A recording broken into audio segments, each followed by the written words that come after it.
আমার তো এখনো পড়াশোনা শেষ হয়নি।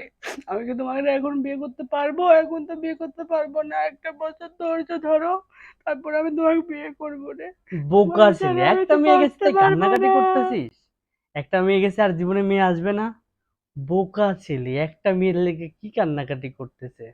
প্লিজ, তুমি তোমার বাড়িতে একটু বোঝাও তোমাকে যেন এখন বিয়ে না আরে, দিয়ে এরকম দেয়। জীবনে শত শত আমি মেয়ে তোমাকে আসবে। ছাড়া থাকতে পারবো না।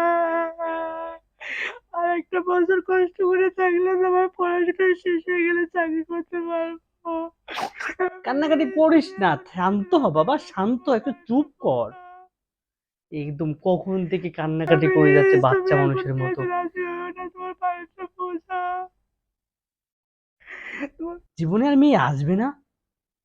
এই একটা মেয়ে কি তোর জীবনে আসছিল? আরে, এর বিয়ে হয়ে যাচ্ছে, হতে দে। দেখ, 10 দিন পরে তো নতুন গার্লফ্রেন্ড জুটে যাবে। প্লিজ, বোকা তুমি এখন ছেলে, বিয়েতে না রাজি হও না, খেয়ে তোমার না বাড়িতে দিয়ে খালি বোঝাও। কান্নাকাটি করে যাচ্ছে। ঘুমের তোমার ট্যাবলেট বাড়িতে খেয়ে বলো, ঘুমাচ্ছে। তোমার বাবা মাকে বোকা বলো ছেলে, এর এখন মতো বোকা বিয়েতে ছেলে আমি রাজি জীবনে হও। দেখিনি। আরে, এগুলো আমি তো বাদ এখন দে, বিয়ে নিজে করতে একটু পারবো না, চিল আমার তো থাক, বয়স লাইফে তো নিজের জীবনটাই বড় কথা রে। তুই এভাবে কান্নাকাটি করে কার লাভ হবে? বলো তোমরা, কার লাভ হবে এটা?